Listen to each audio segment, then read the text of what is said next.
வணக்கம் தலைவா, அனைவருக்கும் இனிய வணக்கம். இன்னைக்கு நம்ம இந்த ஒரு வீடியோவில் எதை பற்றி பார்க்க போகிறோம் அப்படின்னு பார்த்தீங்கன்னா, பயிர்க்கடன் தள்ளுபடி செய்ய கோரி விவசாயிகள் கண்டன ஆர்ப்பாட்டத்தில் ஈடுபட்டிருக்காங்க. மிக குறைவான அளவு தமிழகத்தில் பயிர்க்கடன் தள்ளுபடி மற்ற மாநிலங்களில் கம்பேர் பண்ணுறப்ப, கடந்த ஆட்சியில் கம்பேர் பண்ணுறப்ப, இப்போ தாவேக்கோட ஆட்சியில் பயிர்க்கடன் தள்ளுபடி அப்படின்றது விவசாயிகள் மத்தியில் பெரும் விவாத பொருளாக மாறி இருக்கு.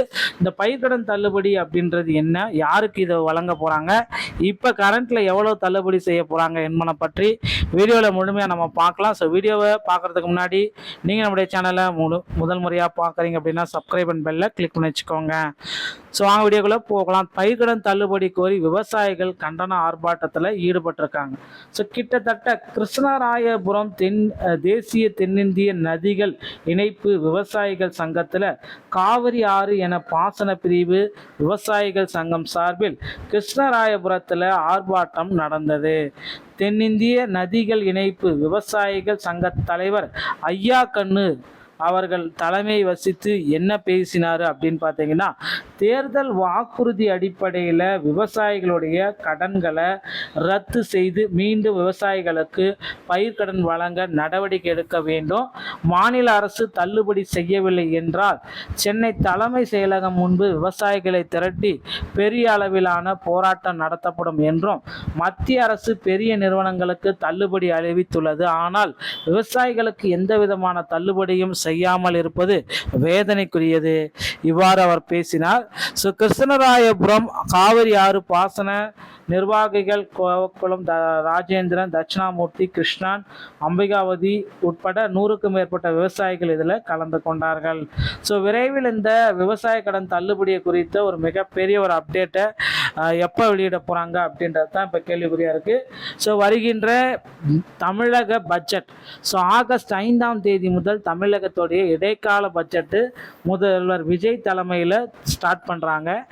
இந்த டைமில் வந்து பார்த்தீங்கன்னா இதில் விவசாய கடனை மாற்றி அமைக்க போகிறதுக்கு நிறைய வாய்ப்புகள் இருக்குது. ஆல்ரெடி வந்து பார்த்தீங்கன்னா முதல்வர் விஜய் 75,000 நகை இந்த விவசாய கடன் வாங்கியிருக்கீங்க, பயிர்க்கடன் வாங்கியிருக்கீங்கன்னா 100% தள்ளுபடி, 75,000 ரூபாய்க்கு நீங்கள் மேலே வாங்கியிருந்தீங்கன்னா 50%, 35,000 மட்டும்தான் தள்ளுபடி அப்படின்ற மாதிரி ஒரு அறிவிப்பு போனதுனால விவசாயிகள் வந்து பார்த்தீங்கன்னா ரொம்ப சோகத்தில் இருக்காங்க.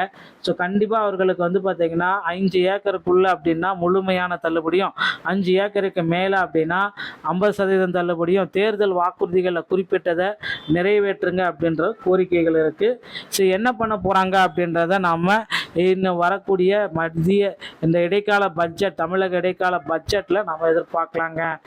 இதில் வந்து பார்த்தீங்க அப்படின்னா எந்த அளவுக்கு மாற்றங்கள் இருக்கும், எவ்வளோ நிதி ஒதுக்கீடு பண்ணுவாங்க அப்படின்னு பார்த்தீங்கன்னா, விவசாயிகளுக்காகவே 65,000 கோடி ரூபாய் வரைக்கும் நிதி ஒதுக்கீடு செய்யறதுக்கு வாய்ப்புகள் இருக்குது. கிட்டத்தட்ட ஒவ்வொரு விவசாயிகளுக்குமே கடன்களை அதிக அளவில் இந்த டைம் வழங்க போகிறாங்க. வழங்கி அடுத்த 2 ஆண்டுகளில் கட்ட முடியலாம் அந்த கடனை அரசு தள்ளுபடி செய்யறதுக்கு நிறைய வாய்ப்புகள் இருக்குது. ஓகேங்களா? பயிர்க்கடன்களை இந்த மாதிரி தான் அரசு வந்து தள்ளுபடி செய்ய போகிறாங்க. மீண்டும் வந்து மாற்றப்பட்ட தள்ளுபடி பட்டியல் அப்படின்றது வந்து பார்த்தீங்கன்னா 3ஆம் கட்ட பட்டியல், அதில் 75,000லேருந்து 4 லட்சம் வரைக்கும் 100% தள்ளுபடியை வழங்கலாம் அப்படின்ற மாதிரி யோசனைகள் போயிட்டுருக்கு. முதல்வர் விஜய் அவர்கள் வந்து பார்த்தீங்கன்னா இந்த அமைச்சர் கூட கூடி ஒரு நல்ல சுமூக முடிவுகளை எடுப்பார் அப்படின்றத நம்ம விரைவில் எதிர்பார்க்கலாங்க. இந்த மாதிரி தகவல்களை நீங்கள் உடனுக்குடன் பெறணும் அப்படின்னு நீங்கள் நினச்சிங்கன்னா நீங்கள் நம்முடைய சேனலை ஒரு சப்ஸ்கிரைப் அண்ட் பெல்லை மட்டும் கிளிக் பண்ணி வச்சுக்கோங்க. மீண்டும் ஒரு நல்ல தகவலோடு நான் உங்களை சந்திக்கிறேன். நன்றி, வணக்கம்.